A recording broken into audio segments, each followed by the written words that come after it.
CTV family. Catch us live on your TV screens. Catch us live on your TV screens. You're still tuned into channel 263 on Ekse, and we are still having a conversation on queer rights and advocacy. And at the moment, we're going to play a little game. We're going to quiz them. We printed out some pages in the Pocket Queerpedia, and we're going to be asking these folks, well, for now, we're going to educate them. So we're going to give you what these terms are, and we'll explain them to you according to the Queerpedia. And then, in the next segment, we're going to test you. How's that? How's that? Back to basics. All right? So I want you to want to kick it off. Okay, the first one is gender. And I understand that there's a difference between sex and gender. So let's get into gender, what it is. Many people see their gender as a core aspect of who they are and how they... Should I read this whole thing? Hey, read what you feel is important. Okay, who they are and how they represent themselves to the world.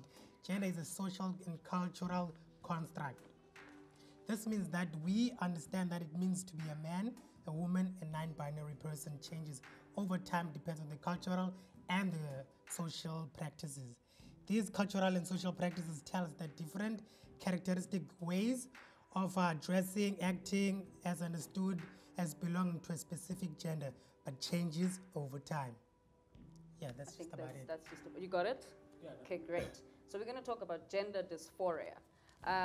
So it says transgender people often describe gender dysphoria, the feeling that their appearance, bodies, social presentation, and other aspects of their identities do not represent who they are. This is a disconnect between how others see them and how they experience themselves. It can cause people to feel disassociated, anxious, depressed, and can vary in how it manifests as well as how intensely. This can be a very intense and negative experience, and many transgender people address this through transitioning in various ways. Okay, so there are two types of transitions: the medical transition and the legal transition. Seth is shaking their head. Seth, you'll correct us. Okay, great. What was the term again? Gender dysphoria. That was interesting. That's a new one for me. I'm learning every day, every time I come to work. Imagine. So this one is transphobia. Transphobia is the prejudice against the oppression of transgender people. Yeah. Is that it? Yeah. Okay. And then and then the next one is asexual. So an asexual person is someone who experiences very little or no attraction to others. Asexual people may describe their feelings to people in different ways. Some may dislike and want nothing to do with sex with other people, right? As plainly put. Yeah, that's quite interesting because earlier on we had a conversation with one of our crew members, and they wanted to understand the difference between that and being celibate. So Lauren and I were just schooling. What do you know about celibacy? What do you Celibacy, I understand it's a personal decision that you take not to engage into sexual intercourse. Yeah. Another word is non-binary. Why are you laughing? Another word is non-binary. I'm learning, I love it. We call it what? Quebec. Okay, this one is non-binary. So we call something binary when there are only two possible options, which are complete opposite of each other. So people who identify as non-binary do not experience gender as something that fits into two categories, man or women. So non-binary people do not fall within gender binary and see it as limiting, inaccurate, and often oppressive. Quite interesting as well. And then we go into pansexual. Are you keeping up, class? No. Okay. Then we go into pansexuality. So to be a pansexual person means it's a person who can be attracted to people of different genders or have an attraction regardless of gender. Leo was said that he is a genderqueer pansexual. So this might be a bonus for you. We're not going to ask you that question. We're not going to ask you that question. And some people feel that pansexuality is more inclusive than bisexuality. And it's actually often confused between bisexuality and pansexuality. They're very similar, but there's a difference. And we're going to get into it in the next set. My cameraman is just like, yes, tell me more, tell me more. We're educating everybody in the studio. My last word is homophobia. It's prejudice directed at people who engage in same-sex relationship. Wait, but this is homophobia. Okay, this shows itself in different ways, from informal bullying and exclusion to laws that criminalize any act considered to be homosexual. Homophobia can manifest in extremely violent ways, and many people are forced to keep their identity a secret just to survive. Okay, well, that's it for now. Uh-huh. So let's engage on some of the words that we learned today. So let everything simmer. Yes, let's just And you at have home a too? conversation about it. Yeah. And I hope you guys at home too are going to take part in Twitters on Ekse_live or on Facebook, Ekse Live. As they answer, you do too. We're going to check them out a little bit later on the show. So there's a difference between bisexuality and pansexuality. Seth, can you explain to us what the difference is, just for now, vaguely? Yeah, I knew I should have reread, even though I've looked at the text so many times before I came. No, so I think bisexuality, and again, there's a lot of contestation around these terms, right?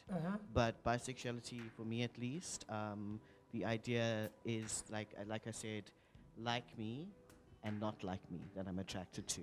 And then pansexuality, and they're very similar, and some people almost argue that they're the same, right?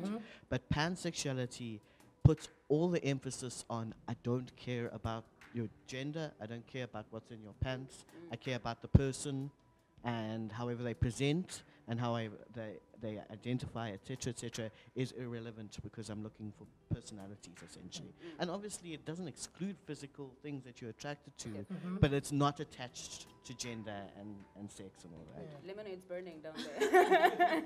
What's up? I think an example of a pansexual, just to put things in practicality, is, let's say, a butch lesbian, that is a masculine representing lesbian woman, can fall in love with a very feminine gay man. That happens? And that's pansexuality. But then you said lesbian, and then now you're saying... No, you're shaking your head. So I'm using the terms lesbians to explain to our people at home Okay. how they would perceive it, how they would... Okay. So they would see a female that is very masculine. Now let's take the sexuality out. So it's a very masculine female who is sexually attracted to a very feminine male. Oh, That makes so okay. much sense. I also want to touch on allies. Let's talk about allies. How do I? Because I understand that a lot of people Sienna, you need a cross the microphone. line more often than not. I mean, to be an ally is for you to not take up space in those spaces, to open the door and hold the door open. And that's why an ally does.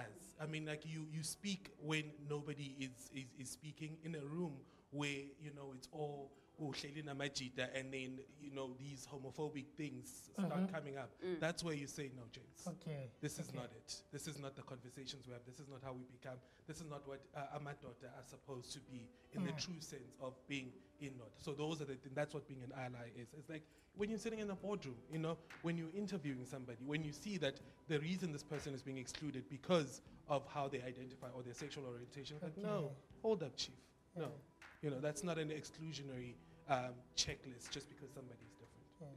That's what I now understand the backlash that this other comedian received because of, and then he was taking up space, and he considered himself an ally. And I mean, that's the thing. I mean, Ekse is, I mean, I get it, you know, doing something great. And it's something, he's an artist at the end of the day. And it's an art that he wants to extend. But take the climate in South Africa. You know, our drag queens don't get as much recognition. You know, they're not on that level. Now for you, after 2 months, to be like, hey, look at me. Hey, kakaraka, kakaraka, Ivy Park. That's not what I am. Allies attend pride events, you know.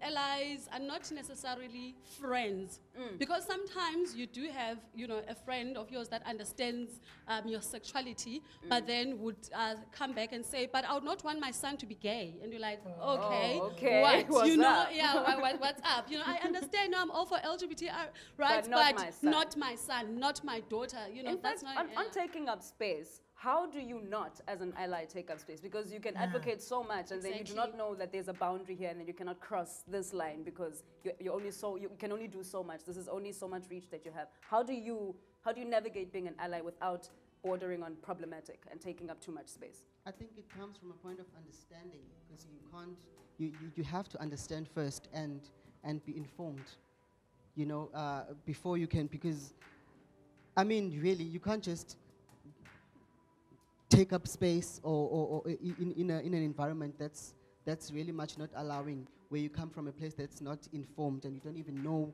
what you're talking about, or you don't even know, perhaps you see it from afar, and you don't understand really that what really goes on or what happens or what this means.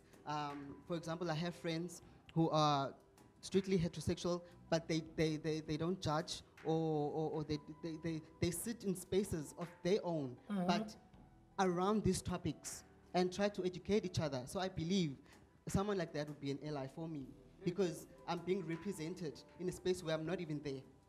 So I think, yeah, for me, that's my take. All right. So, are you an ally? Do you consider yourself an ally? Are you just a good person? Or what's that? Please stick around for our, what is it? It's our quiz on the next segment, Siyabuya, and we're going to test these people on what it is that, on the words that we gave them to remember. So you stay tuned, stay at home, stay engaged. Siyabuya, this is Ekse, hashtag Talk Thursday.